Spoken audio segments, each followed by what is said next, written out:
Hello and welcome to the Career Changers.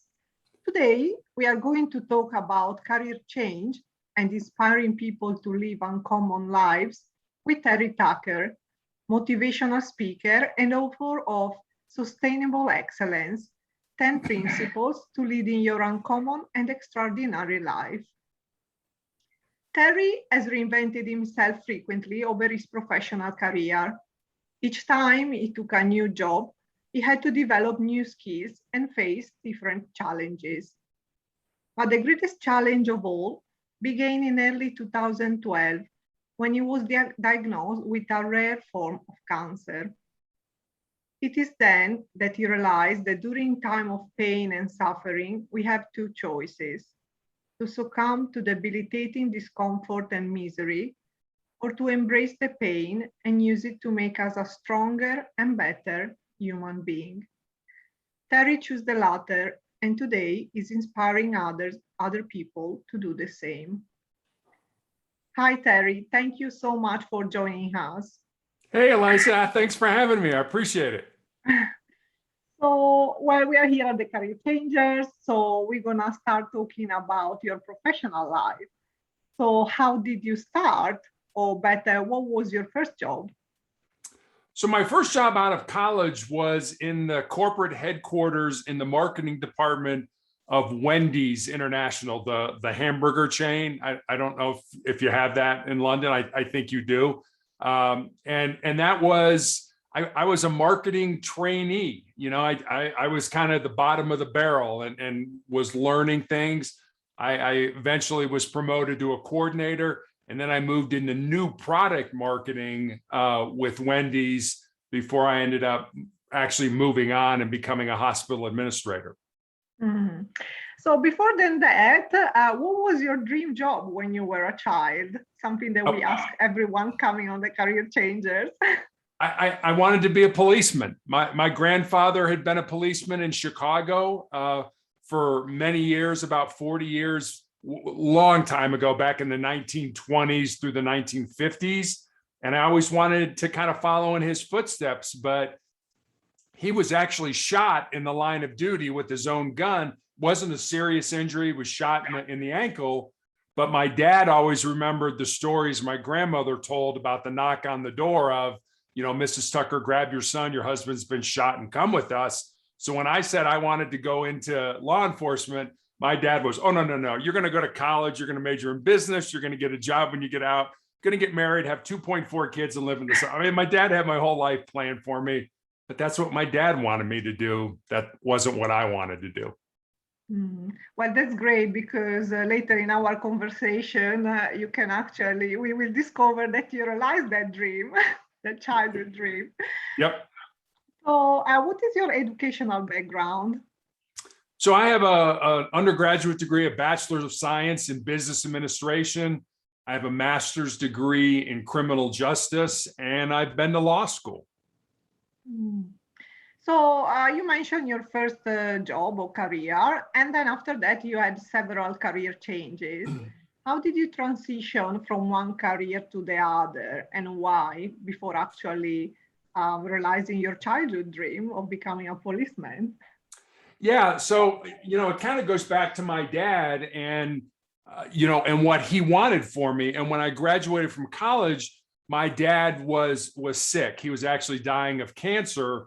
So I kind of had two choices. I could say, you know what, Dad, I know you're dying of cancer, but I'm going to, you know, go over here and I'm going to follow my dreams. Or I could do what I actually did, was try not to upset him anymore at the end of his life and do what he wanted me to do. And so if you look at my first two jobs, they're business jobs, you know, marketing at Wendy's and then hospital administration. And I kind of joke that, you know, I did what every good son did. I waited until my father passed away, and then I followed my dreams. So it was really, you know, my passion was law enforcement. I learned a lot in business. I learned quite a bit, and I met some great people, and I'm not upset that I did that. But at the same time, you know, I became a policeman when I was 37 years old, which is pretty old to be getting into that kind of that line of work. So it was more of a, I had to make a decision, and my dad did what he did for me, or wanted for me, out of love. It wasn't out of spite or anything like that. And so I didn't want to upset him anymore as he was dying. So I kind of went down the road he wanted me to go down, and then I had to kind of come back and go down my own road. Well, that's really interesting because, there are many reasons why we don't start our professional life with our dream job, or sometimes actually we may even study, go to university, and choose to study something that's more related, or how many jobs opportunities I'm going to have, how much I'm going to earn. So it's interesting to know how external opinion or influences can have an impact on our decisions. So after several career changes, you entered finally in the police and became an undercover drug investigator.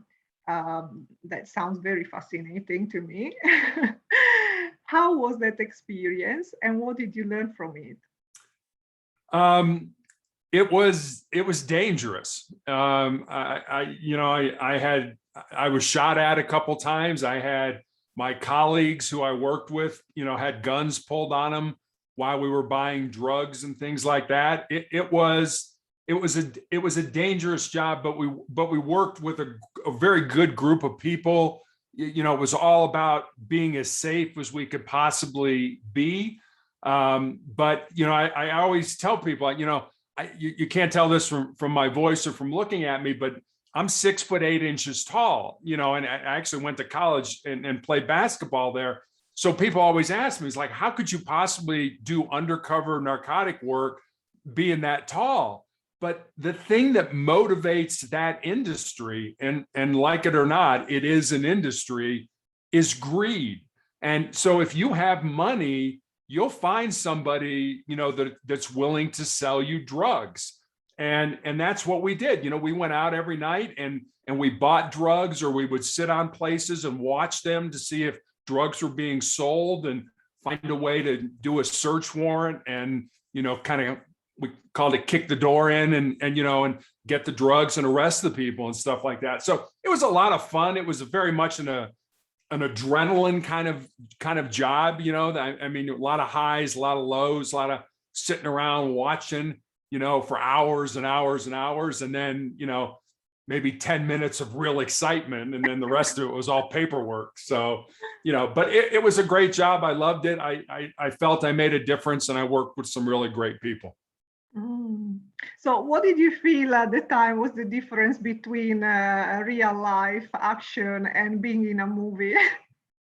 Yeah, one of the other things I did as a policeman is that I was a SWAT team hostage negotiator, and there was a movie that came out in the 90s that starred Samuel L. Jackson, and it was called The Negotiator. And I always get, when people ask me, it's like, well, is that what it's like? And the answer is no, that's not what it's like. I mean, it's a group effort. There are people that are gleaning intelligence. There are people sitting next to the negotiator writing him notes or her notes, and then there's a negotiator. So it's not just a one-person deal. That job would be too intense to be able for one person to do it all. You kind of need like anything else in life, the more people you have to help you, the easier things are. So what did you do exactly with SWOT negotiation? I'm not an expert at all on that. So we basically, whenever somebody would barricade themselves, either alone, I've got a gun, I'm barricaded, don't come in, or they had a hostage, there was somebody in there with them, then we were called and we would, there are kind of two parts of SWAT. There's the tactical team, and then there's the negotiators. And the tactical team basically surrounds the place.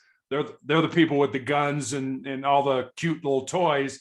And then there's us, and we basically talk to the person, either through a door, or we could be blocks away and we're talking on the phone with them, and we're trying to get them out. But as a police officer, most of what you do is face to face, and so you can take visual clues if you're talking to somebody and they're kind of looking around and, maybe they're looking to escape or to run from you, or, if they're balling up their fists, maybe they want to fight you. And you can see that and you can do something about it. You can sit them down, you can handcuff them, you can put them in the back of your car. But as negotiators, we didn't have those visual clues because we weren't with the person. So we had to figure things out based on what people were saying, what they weren't saying, and how they were saying it. And there were many times where we would negotiate with somebody and we'd spend hours over here talking about something when the real problem was over here. But that person needed to burn off a lot of that emotional energy before they were ready to talk about the real reason that we were there. Well, thank you so much for sharing this. It's really interesting. And I guess you had to, I don't know if you were trained for this, but I guess you had to know a lot about psychology and how to deal with this type of personalities. We were trained. We practiced. We trained every month. We ran through different scenarios. We had a psychologist that worked with us that would give us ideas about, did you think about this? Or, maybe the person has schizophrenia and that's why they're acting the way they're acting and stuff like that. So yeah, it was a lot of training before you really got good at it. But, it was very much of an art. You're kind of listening to what the person's saying. And, I wrote a book last year, and one of the chapters I talk about is listening, but not listening to respond, but listening to understand, and that's kind of an art today, because we're always, hurry up and say what you're going to say, because I want to get my 2 cents in, as opposed to, what did you just say? Okay, let's talk about why you said that and where you're coming from and things like that. And so it's very much of a, not listening to respond, but you're really kind of trying to figure out what's going on. And like I said, there were times where we'd spend hours, over here talking about something that really didn't matter, but it mattered to the person who was barricaded. But the real problem was over here, and we hadn't even begun to talk about what the real problem was. And the other issue with that, like in any relationship, is the importance of trust. We never lied to people we negotiated with. We had people tell us, hey, look, I'll come out, but you got to promise me I'm not going to go to jail.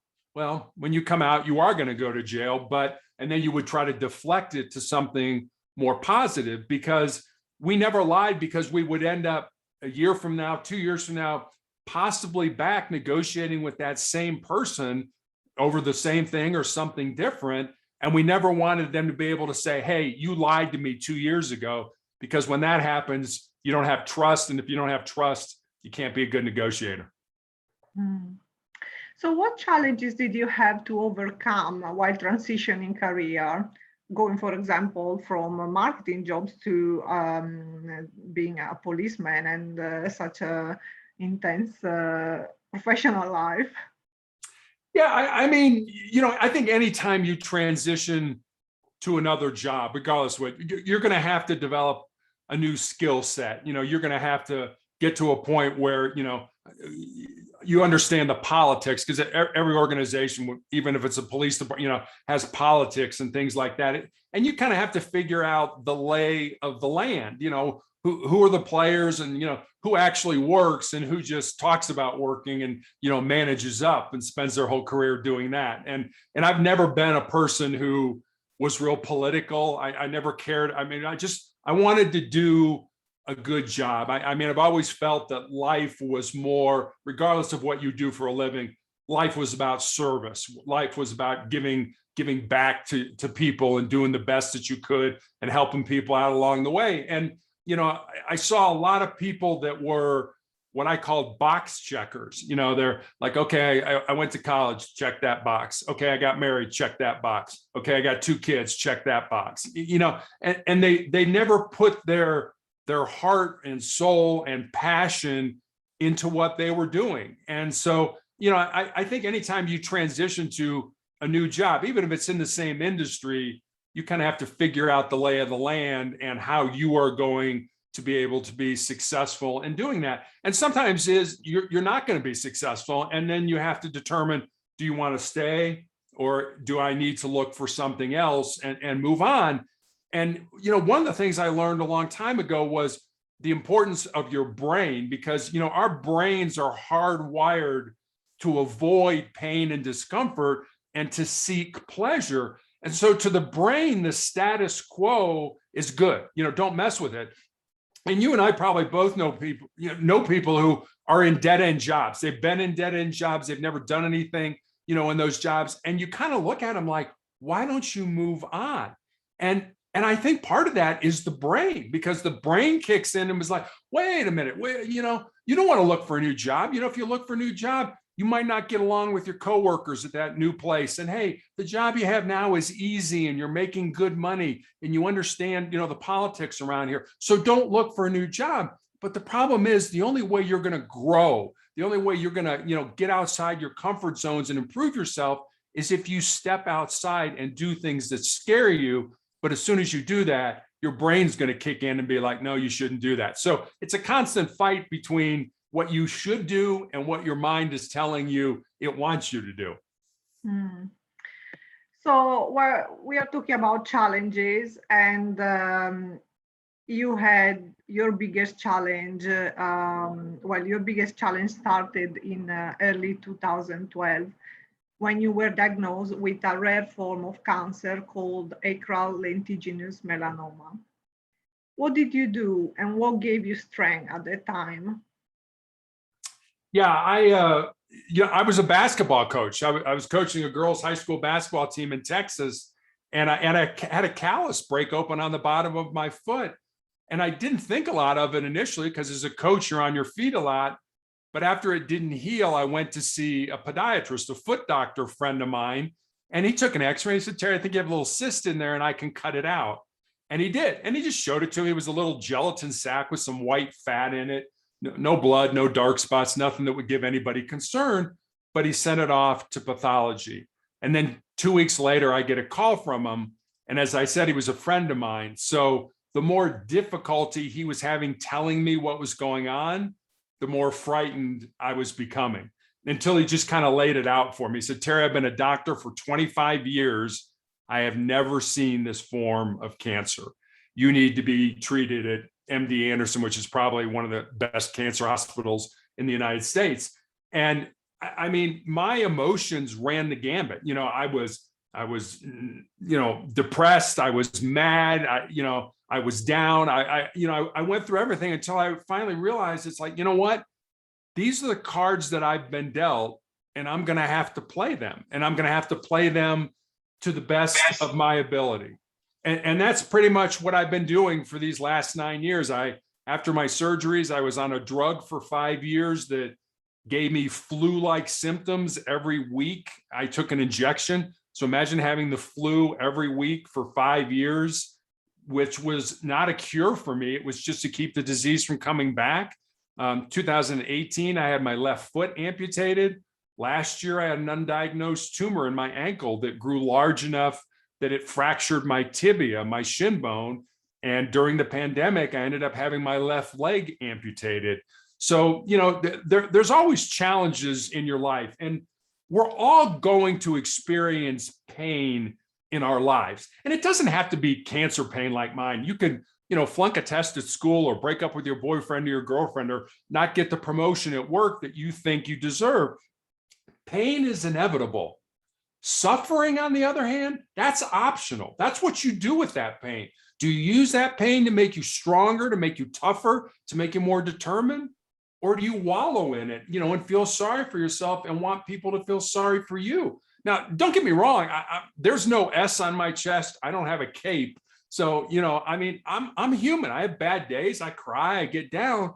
I just don't let myself stay there. And so I use that pain that we all experience in life to make me stronger, to make me tougher, to make me more determined.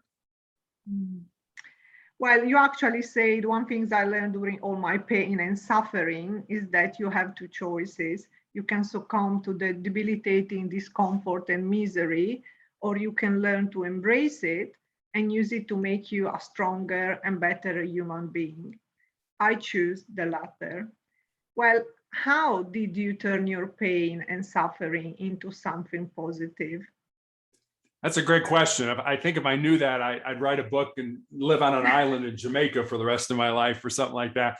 I think it goes back to our brains and, being hardwired to avoid pain and discomfort. And, people do anything to get rid of pain.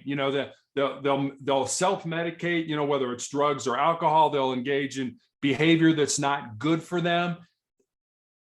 My pain is going to go away someday. It may go away through medication. It may go away through surgery. Quite frankly, it may go away when I die. But if I quit, if I give up, if I give in to that pain, then pain will always be a part of my life. And one of the things I've learned from all my years in team sports, I played basketball all the way up through college, is that, if you don't, I guess it's living to be part of something bigger than yourself. And if you don't do your job, then not only do you let yourself down, you let your teammates down, your coaches down, your friends down, your parents down. But if you think about it, the biggest team game that we all play is this game of life. And, a lot of people want to think it's all about me. It's not about you. It's about us. And us together can do anything that we set our minds to do. You recently wrote a book entitled Sustainable Excellence, 10 Principles to Leading Your Uncommon and Extraordinary Life. And the aim is to help people to find and live their purpose. So what is the message that you want to share with all those who are still searching? Keep searching. The book is really born out of two conversations I had. And one, I think, will answer your question. A former basketball player that I had coached in high school had moved to where my wife and I live now in Colorado. And my wife and I had dinner with her and her fiance. And I remember saying to her, I'm really excited that you're living close and I can kind of watch you find and live your purpose. And she kind of got real quiet for a while. And then she looked at me and she was like, well, Coach, what do you think my purpose is? I said, I have no idea what your purpose is, but that's what your life should be about. Finding the reason you were put on this earth and then living that reason. There's an author here in the United States by the name of Mark Twain who had a really great quote. And this is what he said. He said, the two most important days of our lives are the day we're born and the day we figure out why. And, so many people, that conversation with my player kind of went on about, when will I know about my purpose? And I told her about, there was a man here in the United States named Colonel Sanders who started a restaurant called Kentucky Fried Chicken. And I told her, I said, I don't know if that was his purpose or not, but I'm assuming it was. And he didn't start that franchise, that restaurant chain until he was in his 60s, until after he retired. So I told her, I said, don't get excited if, in your 20s or your 30s, you still haven't found your purpose. Just keep looking for it with an open heart. And I guess one of the things I kind of want to step back and say is your purpose does not necessarily have to be your job. Your job could be over here, what you do to pay the bills, but your purpose is to write or to play music or to volunteer or whatever you find out your purpose is in life. So don't feel that your purpose has to be your job. For a lot of people, it is, but it's just the essence of keeping going and keeping open to that, whatever will happen. And my player asked me, how will I know? And what I told her was, if you get up in the morning and you can't wait to go do what you're doing, you may have found your purpose. Conversely, if you get up in the morning, it's like, oh, gee, I got to go do that. It's probably not your purpose. Well, now I understand why you're an inspirational speaker, because I feel very inspired. It's a pleasure to listen to you. So, in your opinion, how can we use pain to discover our life purpose? I mean, I think I think it goes back to we're all going to experience pain. And the only way we're going to grow. The only way we're going to be able to step outside our comfort zones is to do things that scare us. And I always tell, especially young people, if there's something in your heart, something in your soul that you want to do, but it scares you, go ahead and do it. Because at the end of your life, the things that you're going to regret are not going to be the things you did.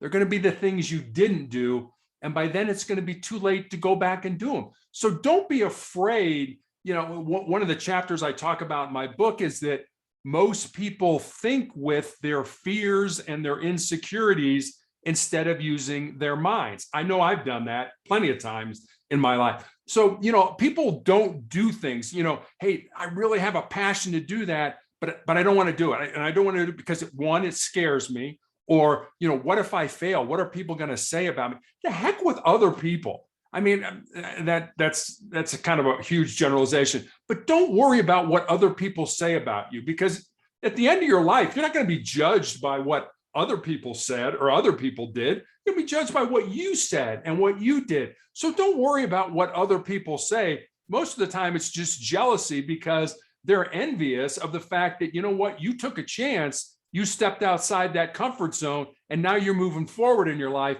and they're back here because they can't move forward. So let's go back to your battle with cancer, and how do you think cancer is affecting people's careers? I think this is not something that we hear a lot. Like, yeah, we can hear people talking about cancer, but not necessarily on the connection or what is the impact on someone's career.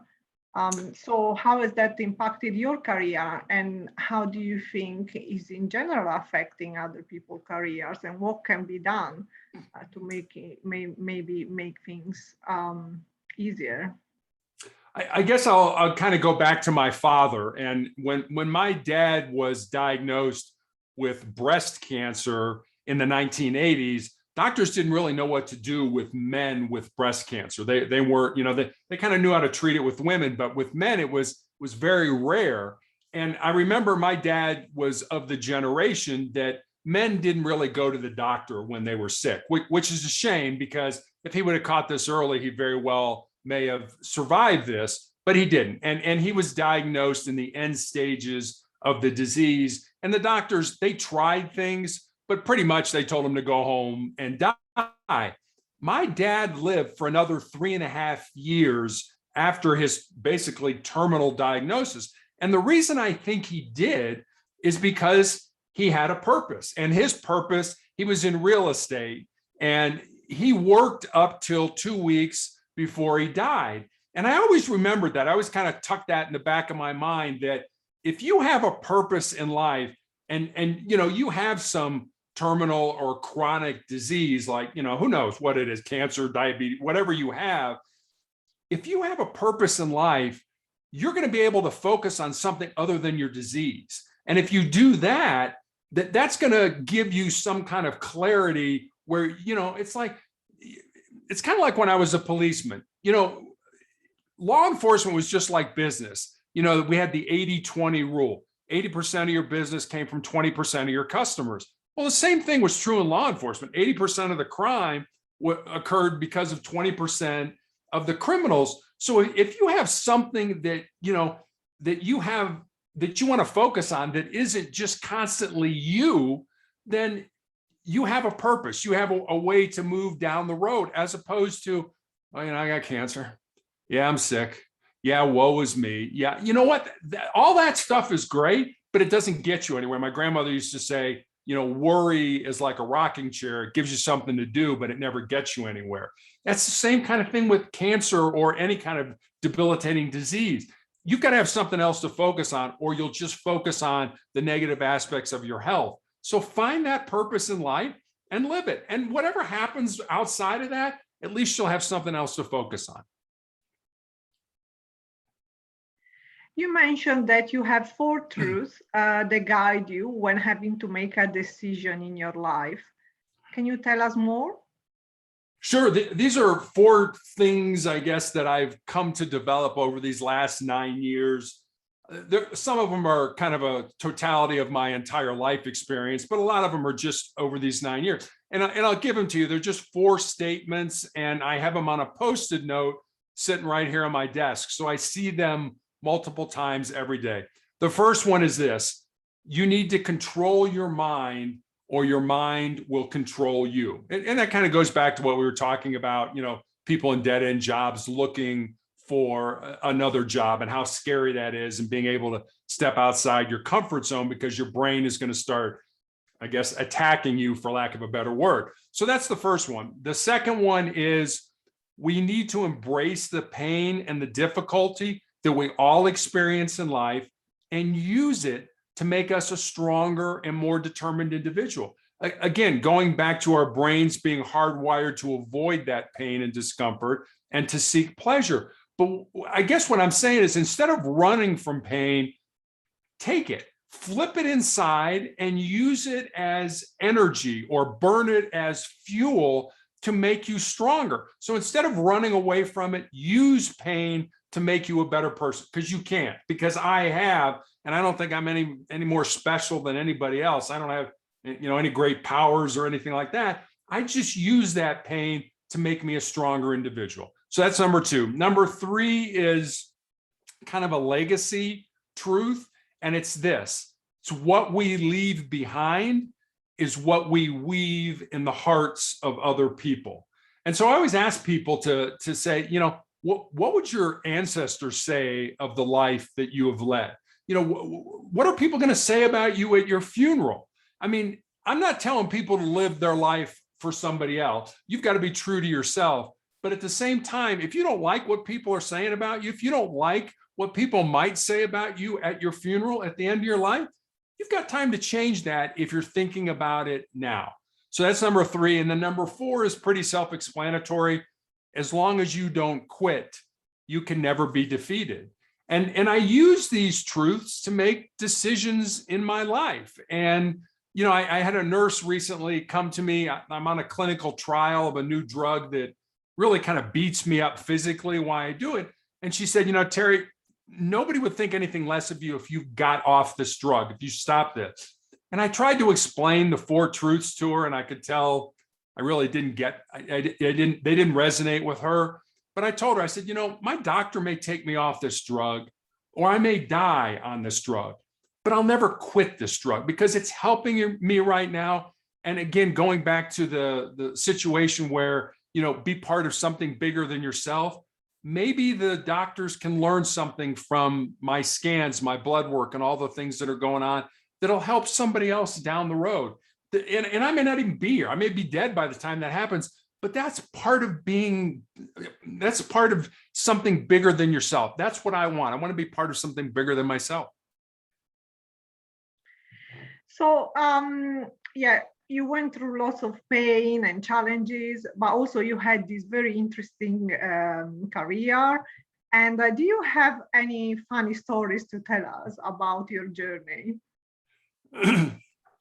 So I was negotiating one time, and we were not a full-time SWAT team. We carried, I'm going to date myself now, we carried pagers. And when the pager went off, we would respond to the scene to deal with whatever was there. Well, I happened to be working this particular night, so I was in uniform in a marked car, and I got to the scene first. And the district guys had surrounded the house, and I'm like, what's the deal? It's like, this guy's barricaded in his house with a gun and his wife. He's got his wife as a hostage, and we've got him on the phone. I'm like, okay, let me talk to him. So we talked for a few minutes, and I said to him, what would it take for you to come out? He's like, give me a beer. I said, a beer. I said, if I got you a beer, I would have your word that you would let your wife go and you would come out. He's like, yeah. He said, do I?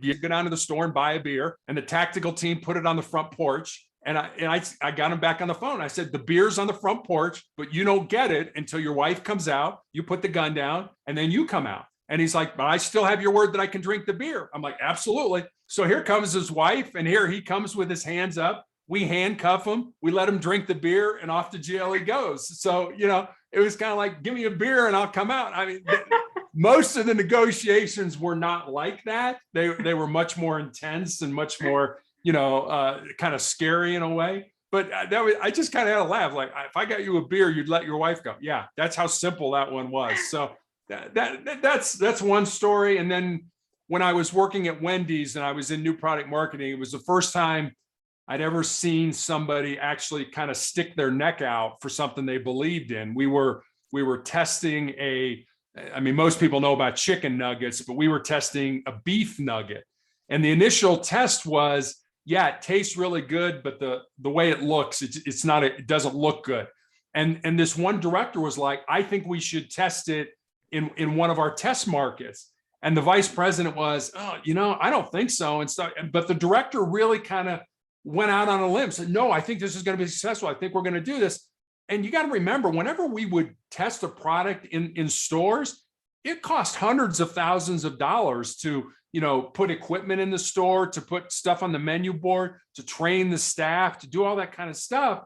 And, so it wasn't a light decision that was made. You were going to spend sometimes, $500,000 on a product, and it may not, no, it didn't work. We're not going to put it in the stores. And this guy went out on a limb and believed in it, and it failed. And it did terrible in the store. And we all kind of got in a meeting afterwards to kind of debrief. And we're all like, oh my God, the vice president's going to fire this guy and stuff like that. And it was the vice president came into the meeting and he was like, I don't think we should have done this, but I really appreciate, I can't remember the guy's name, George, for the fact that he believed in this and he believed with it in his heart, and he pushed forward because of that. And he said, that's what I want here in this room. I want people that, have a passion for something and that believe in it and that want to stick their neck out and not just do the politically correct thing. If you believe in something, then see it through. Mm. So what life of transferable skills have you learned from your different jobs and careers? I've learned so much. I look back on where I was when I graduated from college, with my business administration degree. And I thought I knew everything there was to know about business just because I had a degree. And I look back now on, what a knucklehead I was to think I knew anything about business, because you don't. You have to, embrace it. You have to get into it. You have to, make mistakes just like anything else, and then learn from those mistakes. I've learned a lot in terms of the impediments that we all face in life are usually the impediments that we put in our own way. I always believe that everything we need to be successful in life is already inside us. We just need to find it and pull it out and use it to our benefit. So, I've learned the importance of listening. I've learned, a lot of, in law enforcement, you get lied to a lot. I've learned kind of, and I don't have it all figured out yet, but you learn when people are kind of telling you the truth. You kind of learn the tells that people have when they're lying to you and things like that. So I'm just a much better person for the jobs that I've had because I've learned something from every single one of them. And and if you do that, if you take something positive away from every job that you have, you too will be a much better person. Mm. So you shared so much today, and many insights and inspirational tips. What type of advice would you give to anyone along their path to self-realization? So I guess I'll tell you a story, and I tell this story quite often, and I think it's a good illustration of what's important in life. Back in 1993, the movie Tombstone came out. You may or may not have seen it. It starred Val Kilmer as a guy by the name of John Doc Holliday, and Kurt Russell as a man by the name of Wyatt Earp. And Doc Holliday and Wyatt Earp were two living, breathing human beings that walked on the face of the earth. They're not made up characters for the movie. And Doc was called Doc because he was a dentist by trade, but pretty much he was a card shark and a gunslinger. And this is back in the kind of the old West in the United States. And Wyatt was a lawman, had been a lawman his entire life. So these two men from entirely divergent backgrounds form this very close friendship. And at the end of the movie, Doc is dying at a hospital, actually here in Colorado, where I live. And Wyatt, at this point in his life, is destitute. He has no money, he has no job, he has no prospects for a job. So every day he comes to the hospital to play cards with Doc so the two men can pass the time that way. And in this scene, they're talking about what they want out of life. And Doc says, I was in love with my cousin when I was young, and she joined a convent over the affair, but she's all I ever wanted. And he looks at Wyatt and he says, what about you, Wyatt? What do you want? And Wyatt says, I just want to lead a normal life. And Doc looks at him and says, there's no normal, there's just life, and get on with living yours. You and I both know people who are kind of sitting back and saying, you know what, when this happens, I'll have a normal life. When that happens, I'll have a successful life. When this happens, I'll have an influential life. What I'm saying is, don't wait. Don't wait for life to come to you. Get out there, find the reason you were put on the face of this earth. Find your purpose, find your why, and live that purpose. Because if you do, I can promise you two things at the end of your life. You're going to be a whole lot happier, and you're going to have a whole lot more peace in your heart. So is there any advice that you would give specifically to someone looking to change their career? Maybe more on the practical side of things as well. Yeah, I guess, I would go back to listen to your heart and be open to it with your heart. If you really think that this is what you want to do, then do it. It's going to be scary. I remember when I was leaving Wendy's and going to work for the hospital, I went home and I told my mom and dad I was going to make this transition. And, my mom found all the negative aspects of doing that. It was like the other side of my brain, it's like, wait a minute, you got good insurance and you got this and you got that and you got, and it was like, yeah, Mom, but this is what I think I need to do now for me. The fast food industry at that time was kind of in a precarious situation. And I thought if I stayed much longer, I would probably get fired because I was kind of, low on the totem pole. And so I thought, you know what, instead of doing that, I've got to find a new career, a new option that is better for me. And I did. So don't be afraid to do it if you believe it in your heart. But on the other hand, don't do it. Please never take a job because of the money, because every questionnaire, every survey I've ever seen in my life said, the financial repercussions of whatever you're doing, the money in whatever job you have kind of ends up like 8th or 9th on the list. It's not that important. Now, I know you got to pay the bills and stuff, but never take a job because of the money. If you're going to make a change because it's the right thing to do in your heart. So, well, now the last questions. If you could give yourself a piece of advice, what would you say to your younger self?